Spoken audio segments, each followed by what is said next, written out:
শুভ সকাল বন্ধুরা, আশা করছি তোমরা সবাই খুব ভালো আছো আর আমিও অনেক ভালো আছি।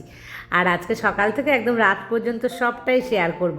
প্রচুর প্রচুর কাজ তো আছেই, তার সাথে কিন্তু মেয়েকে হঠাৎ করে ডাক্তারখানায় নিয়ে যেতে হবে। তো কেন নিয়ে যাব, কি করব, সবটাই তোমাদের দেখাবো। তোমরা কিন্তু স্কিপ না করে আমার সাথেই থেকো, আশা করি তোমাদের ভালোই লাগবে। ইয়াসমিন জানতে চেয়েছে যে আমার বিয়েটা কত সালে হয়েছে, কীভাবে হয়েছে, বা আমার বেবি, ওর গল্প একটুও শুনতে চেয়েছে। তো এই গল্প আমি অনেকবার বলেছি, আমার পুরনো বন্ধুরা সবাই জানে। তো যাই হোক, ইয়াসমিন জানে না, ও নতুন বলে আমার কাছে জানতে চাইছে। আমার যেদিন বিয়ে হলো তার 15 দিন আগে আমার বিয়েটা ঠিক হলো। আর 15 দিন আগেও, মানে তার আগে আমি কিন্তু জানতামই না যে আমার এখানে বিয়ে হবে, বা আমার যে বিয়ে হবে এটাই আমি জানতাম না। কারণ আমার বিয়ে দেওয়ার জন্য বাড়ি থেকে কোনো রকম সম্বন্ধ দেখা কিংবা কোনো আয়োজন বা কাউকে বলা যে আমার মেয়ের জন্য একটা ছেলে তোমরা দেখো, হয় না, আত্মীয় স্বজনকে বলা বা কোনো ঘটককে বলা, এ ধরনের কোনো কিছুই কিন্তু আমার জীবনে আসেনি। মানে আমাকে রাস্তা থেকে দেখলো, দেখার পর আমার বাড়িতে চলে আসলো যে আপনাদের মেয়ে বিয়ে দেবেন কি না। তো মিলে গেল দুই বাড়ি থেকে, তারপরে কিন্তু আমার বিয়েটা হয়ে গেল।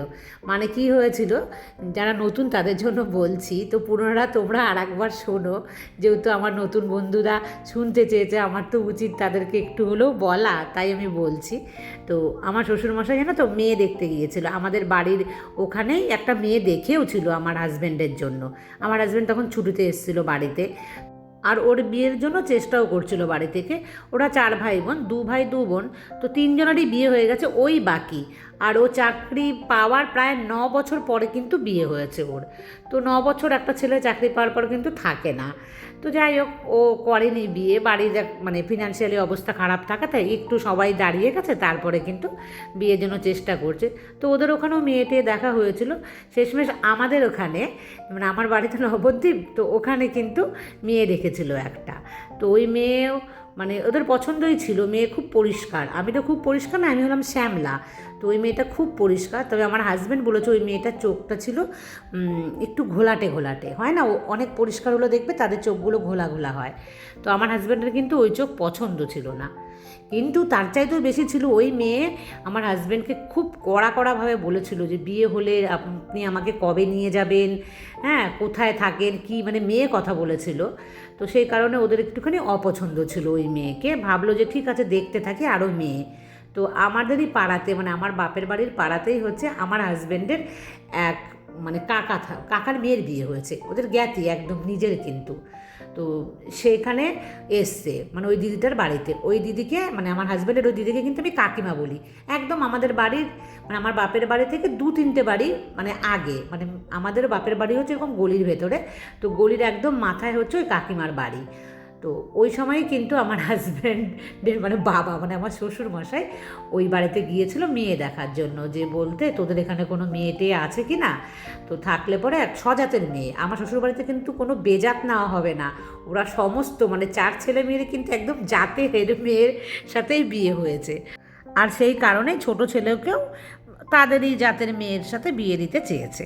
আসলে জাত বেজাত তো কিছু হয় না, সবাই মানুষ, তবু কারো কারো পছন্দ থাকে না, এটাই, খারাপ কিছু কিন্তু তোমরা ভেবো না। আর তো ওই সময় আমি কলেজ থেকে বাড়ি আসছিলাম, আমার মনে আছে দুপুরবেলার পরেই 3:30-4টে এরকম সময়। তো আমি যখন আসছিলাম, আর আমাদের ওই কাকিমার বাড়িটা এমন একটা জায়গাতে, তো ওদের উঠোনে, মানে উঠোন, খোলা উঠোন, আর একটা খোলা বারান্দা ছিল, তার মধ্যে চেয়ার পাতা ছিল, ওখানে কিন্তু বসেছিল। আর বন্ধুরা, শ্রাবণী আর তৃষ্ণা কিন্তু বলেছে রোজ একটু একটু করে হলেও মেয়েকে দেখাবে। তো অবশ্যই আমি দেখাবো। তো 2 দিন মানে মিস হয়ে গেছিলো। তো আজকে কিন্তু আমি তোমাদের জন্যই বিশেষ করে মেয়েকে বলেছি আসবি, আন্টিরা কিন্তু তোকে দেখতে চায়। তো যাই হোক, খুব গরম লাগে কাজ করলে না, সেই কারণে কিন্তু এসিতে বসে সকালের জলখাবারটাও খাচ্ছি। তারপরে আবার দুপুরে রান্নায় চলে আসলাম। তো যেটা বলছিলাম বন্ধুরা, তো আমাকে ওখান থেকে ওই খোলা বারান্দা থেকে দেখতে পায়, আর তখন আমাকে ডাকে ওই কাকিমা যে মিঠু কোথায় গিয়েছিলে। তো মানে ছলায় কলায় আমাকে ওই কাকিমা একটু আটকে রাখলো, আর আমার শ্বশুরমশাই কিন্তু আমাকে দেখছিল, সেটা কিন্তু আমি একদমই জানি না। তো তারপর আমি বাড়ি চলে আসি রীতিমতো, ওই সময় প্রচুর খিদে, কলেজ থেকে বাড়ি ফিরেছি, তারপরে খাওয়া দাওয়া করছিলাম। ওই কাকু কাকিমা এসে আমার মাকে আমার বাবাকে নিয়ে গেল ওই কাকিমাদের বাড়িতে। তারপর একটু পরে মা আসলো, আমার খাওয়া দাওয়া কমপ্লিট হয়ে গেছে। মা তখন আমাকে বলছে তুই একটা ভালো জামা পর, তোকে দেখতে আসবে। আর ওটা শুনে তো আমার মাথাটা তখন গরম হয়ে গেছে যে কে দেখতে আসবে আমাকে। দিয়ে তখন বলছে এরকম এরকম ওই বাড়িতে। তখন আমি বলছি ওই যে বয়স্ক করে লোকটা ছিল উনি তো ও এর জন্যই মনে হয় আমাকে ডেকেছিল ওই কাকিমা। দিয়ে সেই বলাতে বললো যে একটা তুই ভালো জামা পর, তোকে দেখবে। তো আমি একটা ভালো জামা পরে বসে আছি। আর তখন কিন্তু আমার শ্বশুরমশাই গিয়ে বলেছে যে জামা না, মানে আমি তো চুড়িদার পরেছিলাম, বলে চুড়িদার না, আমার মাকে বা আমার বাবাকে বলছে যে দাদা মেয়েকে একটা শাড়ি পরান, আমি তো ওকে জামা পরা অবস্থায় দেখেছি, মানে চুড়িদার পরা, তো একটা শাড়ি পরলে কেমন লাগে সেটা আমি দেখবো। তারপর মা বললো যে তাহলে ঠিক আছে একটা শাড়ি পরাই। কিন্তু হাসির কথা হলো শাড়ি তো মায়ের আছে, আমি পরে নিলাম, কিন্তু ব্লাউজ তখন তো আমার জিরো ফিগার। আমার মা তখন বেশ গাট্টা গোট্টা, ধরো মায়ের তখন লাগে 34, বড় 34 সেই ব্লাউজ, আর আমি তো মানে আমার 30 ব্লাউজও ঢোকে না, তাহলে কি হবে। তো যাই হোক তড়ি ঘড়ি করে কোনো রকমে একটা মা ব্লাউজ দিয়েছে, সেটা সেলাই করারও সময় নেই, কারণ উনি আমাদের ঘরে বসে রয়েছে আর আমি পাশের ঘরে কি করে সেলাই করব। আর আমি তখন জানতামও না কি করে খাপাতে হয় কি হয়, আর মা যেহেতু ওখানে, মাও পারছে না আমারটা করতে। যাই হোক মায়ের একটা ব্লাউজ আমি পরে নিয়েছি ওরকম ঢলবলাই, আর শাড়ির আঁচল দিয়ে পুরো ঢেকে নিয়েছি যেন বোঝা না যায়। আর উনি বয়স্ক মানুষ, বুঝতেও পারবে না, পুরুষ মানুষের তো এমনিই বোঝে না, তার উপরে উনি বয়স্ক। যাই হোক কোনো রকম মানে সেই বলে না গ্যাটিস দেওয়া কোনো রকম সামলেছি। তো ওনার না দেখে এত পছন্দ হয়েছে আমাকে, সাথে সাথে জানো বন্ধুরা আমাকে 100 টাকার নোট একটা হাতে দিয়েছে। আমি তো ভীষণ খুশি, বিয়ে হোক বা না হোক 100 টাকা পেয়েছি। আর 100 টাকা তখন দাম ছিল, 22-23 বছর আগের কথা বলছি তোমাদের, মানে 100 টাকায় কিন্তু অনেক কিছু তখন পাওয়া যেত। এখনকার মতন 100 টাকা কিচ্ছু না, ফু দিলে উড়ে যায়, তা কিন্তু নয়। আর বন্ধুরা আমি তো ভীষণ বোকা ছিলাম, আমি জানো তো ওই 100 টাকা নিয়ে ভাবতে বসে পড়লাম যে ওই 100 টাকা দিয়ে আমি কি কি কিনবো, কারণ আমার কাছে কোনো দিনও তো 10 টাকাও থাকতো না, সে মানুষের কাছে 100 টাকা। আর কি বলো তো, আমরা তো এমনি একদমই নিম্ন মধ্যবিত্ত ছিলাম, তোমাদের বলেছিও। তো ভীষণভাবে আমি ভাবলাম যে মানে ওই টাকাটা নষ্ট করা যাবে না, তো ওই টাকাটা দিয়ে আমি নাহলে একটা সাইড ব্যাগ কিনে নেব, কারণ আমি তখন কলেজে পড়ি, লাগেই, বড় হয়ে গেছি। তো এরকম কিন্তু আমি মানে ভেবেছিলাম খুব যে কিছু একটা করব, মানে টাকাটা আমি নষ্ট করব না, যেহেতু আমরা মিডিল ক্লাস, মানে একদম নিম্ন মিডিল ক্লাস, তো সেই কারণে কিন্তু ওরকম ভাবনা একটা ছিল। মানে ও অনেক প্ল্যান এই সমস্ত করার পর তারপরে যে আমি ওই 100 টাকাটা কী খাতে খরচ করলাম সেটা কিন্তু আমার আজও মনে পড়ছে না, কারণ ওই টাকাটা আমি মা বাবাকেও দিয়ে দিইনি, অথচ আমিই খরচ করেছি। কিন্তু কিভাবে হয়েছিল সেটা কিন্তু আমার আর মানে আজও মনে পড়ে না, আমি ভাবলেও বুঝতে পারি না যে কখন খরচ করে ফেলেছিলাম ওই টাকাটা। তো এই রকম ছিল কিন্তু আমার মানে জীবনটা, ওই জীবন থেকে আজকে আমি এই জীবনে এই রকমভাবে এসেছি। আজকে আমার হাতে কিন্তু অনেক টাকা আমার হাজব্যান্ড দেয়, হাজার হাজার টাকা কিন্তু আমি এক হাতে খরচ করি। হ্যাঁ, তবে ওই যে 100 টাকা পাওয়ার যে আনন্দটা ছিল না, সেটা কিন্তু একটা আলাদা লেভেলের একটা আনন্দ ছিল, তাই না বন্ধুরা? আর তোমাদের কারো এরকম হয়েছে যে সম্বন্ধ দেখতে এসে তোমাদেরকে কেউ টাকা দিয়েছে? কারণ আমার পরের জেনারেশনের টাকা দেওয়ার চলটা কিন্তু একদমই উঠে গেছে, আর দিলেও ওসব 100 টাকা দেয় না, হয়তো আরও বেশি বেশি টাকা দেয়। তবে যদি তোমাদের কাউকে দিয়ে থাকে বা কেউ যদি পেয়ে থাকো আমাকে কিন্তু কমেন্ট করে জানিও, কারণ আমার 100 টাকা কিন্তু আমার জীবনের অনেক সুখ এনে দিয়েছিল, আজ মনে পড়লে কিন্তু ভীষণ ভালো লাগে। তো এই হলো আমার ছোট্ট জীবনের একটা ছোট্ট কাহিনী, আজকে তোমাদের সাথে আমি শেয়ার করলাম। আর পরের ব্লগে আবার বলবো এর পরেরটা। আর দেখো গরম গরম মাছ ভেজে নিচ্ছি এখন, আর আগে তো রান্না কমপ্লিট করে নিয়েছিলাম, স্নান পুজো করে দিয়ে মাছটা ভাজলাম। আর এই যে শাকটা, কলমি শাক, ওটা কেমন কালো কালো লাগছে, হ্যাঁ একটু বেশি কালো লাগছে ক্যামেরার জন্য অবশ্য। আর সমস্ত দিয়ে কিন্তু ঝোল ভাত করে খেয়ে নিয়েছি।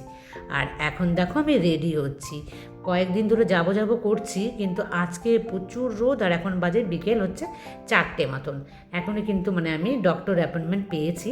আর সেই কারণে আর দেরি করছি না, এই দুপুরবেলাতেই 4টে মানে বেশ রোদ তো বাইরে, এই দুপুরবেলাতেই কিন্তু বেরিয়ে যাব। বন্ধুরা এখন মেয়েকে নিয়ে যাচ্ছি ডক্টর চেক আপে, দেখাই প্রেসক্রিপশনগুলো, আর কি বললো না বললো এসে তোমাদেরকে বলবো। মেয়ে রেডি হচ্ছে। মেয়েকে নিয়ে আমাকেই যেতে হয় সব জায়গাতে, ওর বাবা থাকলেও কিন্তু আমাকে টেনে হিজড়ে নিয়ে যেত ওর বাবাও, মেয়েও বলতো না তোমাকেই যেতে হবে।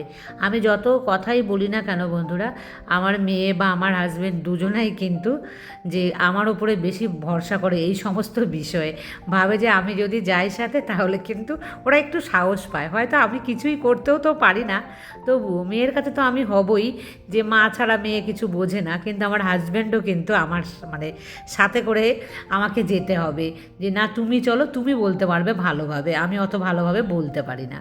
তো যাই হোক এসছি, এসেতেই দেখছি এখানে এত চপ্পল, আমার মাথাটা ঘুরে গেল যে এত ভিড় কিনা। প্রচুর ভিড় এখানে থাকে। এটা হচ্ছে আমাদের এখানকার মানে শক্তিনগর হসপিটালের ডক্টর। তো যদি কোনো হসপিটাল ডক্টর হয় তাহলে কিন্তু তার কাছে প্রচুর ভিড় হয় তার চেম্বারে। তো আমি অনেকবার ফোন করার পর তারপরে এসছি যে মানে ভিড় কমেছে কিনা, আমার কত নম্বরে নাম, আমার অনেক পরে নাম ছিল। তো যাই হোক তারপরেও এসে দেখছি এত লোক রয়েছে। আর দেখেছো ঘরের পর ঘর দিয়ে ডক্টর কিন্তু ওই ভেতরে নয়, তারও সাইডে ছিল, সেখানে দেখিয়ে তারপরে কিন্তু বেরিয়ে আসছি। ও মাঝখানে আবার একটা দোকানে গিয়েও ছিলাম, টুকটাক দুটো একটা জিনিস নিয়েছি, সেগুলো আর তোমাদের সাথে শেয়ার করিনি। আর এখন যাচ্ছি আমি বাড়ির দিকে, আর আমাদের বাড়িতেও রাজবাড়ির দিকে কিন্তু। তো যাই হোক ওই দেখো সামনে রাজবাড়ি দেখা যাচ্ছে, এই গেটটা দেখলে সবাই কিন্তু চিনে গেছে যাদের অনেক দূরে বাড়ি। এইখানে বারাদোল মেলা হয় এই রাজবাড়ির মাঠে। তো অনিতা আমাদের এখানের কাছাকাছিই থাকে। অনিতা সেদিন আমাকে কমেন্টস করেছে যে আমি তোমার বাড়ির সামনে দিয়ে গেছি জানো সেদিন। ও মাঝে মাঝেই যায়, আর এদিকে হচ্ছে হাই স্পিড, তো ওই জন্য ওকে যেতেও হয়। তো কেমন আছো অনিতা জানিও, আর এখন একটু কমই করে ও আমাকে কমেন্টস। যাই হোক মেয়ে একটা আইসক্রিমে বায়না করেছে জানো তো। তো আমাদের এইখানে কিন্তু মিষ্টির দোকান এটা, আমার বাড়ির একদম কাছে। তো এই দোকানের মিষ্টি কিন্তু ভীষণ স্বাদ। তো যাই হোক নিয়ে চলে আসলাম। আর মেয়ের কিন্তু ওষুধও নিয়ে এসেছি, ডক্টর দেখিয়েছে যে সেই মেডিসিনও দিয়েছে, সেটাও কিনে নিয়ে চলে আসলাম। আর এই দেখো এখানে দুটো ডাব দেখেছো, আজকে কিন্তু আমিও একটা খেয়েছি। মেয়েকে বললাম যে যা তুই গিয়ে ফেলে আয় এই ডাব দুটো, মানে নিচে ও এখানে রেখে দিয়েছে। আর কি বলবো, এত ফাঁকিবাজ, এত কুড়ে, নাম্বার ওয়ান মনে হয়। আর মেডিসিন কিন্তু বেশি দেয়নি, 3 রকম মেডিসিন দিয়েছে, মানে দুটো মেডিসিন তার সাথে একটা গ্যাসের ওষুধ দিয়েছে। তো এটা হলো 3 রকম। ব্লাড টেস্ট করতে দিয়েছে অনেকগুলো, বলেছে ব্লাড টেস্টগুলো করিয়ে নেবেন, তাহলে বোঝা যাবে মানে রিকভার হয়েছে কিনা, বা যদি কিছু ইনফেকশন থেকে থাকে। আর এই দেখো এইটা কেনার জন্য চকলেট ফ্লেভার, কি পছন্দ, আমি তোমাদের বারণ করি তোমরা চকলেট ফ্লেভার কিনবে না, আর আমার মেয়ে শোনে না গো, ও না পাগল হয়ে যায় চকলেট ফ্লেভার খাওয়ার জন্য। তো আমি তো এইভাবে ফেলে রেখে গেছিলাম, এগুলো তো কিচ্ছু করিনি, সেই 4টের সময় গেলাম।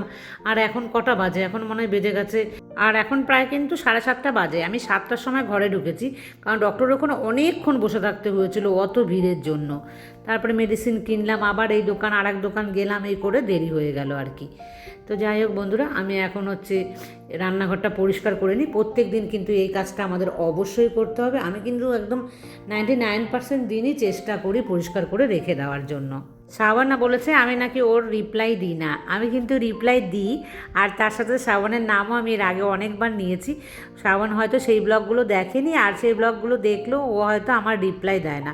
আমি যখন তোমাদের কারো নাম বলি, তখন যখন তোমরা আবার আমাকে রিপিটে বলো যে দিদি বা কাকিমা ভালো লাগলো তুমি নামটা নিয়েছো, তখন আমার মনে হয় যে না ও ব্লগটা আমার দেখেছে, তাহলে কিন্তু তাদের নামটা নিতে আমার ভালো লাগে। কিন্তু আমি তোমাদের নামটা বললাম, অথচ তারপর তোমরা আমাকে কোনো রিপ্লাই করলে না, তখন আমি বুঝি যে তোমরা হয়তো আমার ব্লগটা দেখোনি বা ভালো লাগেনি রিপ্লাই দিতে। যাই হোক শ্রাবণ, তুমি রিপ্লাই আমাকে করো যে যদি আজকের ব্লগটা দেখে থাকো। আর তুমি বলেছিলে যে পারিবারিক সমস্যা কি হয়েছে পারলে তুমি শেয়ার করো, আর তুমি সাবধানে থেকো। তুমি বলছিলে যে তোমার আর হাজব্যান্ডের মধ্যে একটুখানি প্রবলেম চলে, মানে থার্ড পার্সনের জন্য।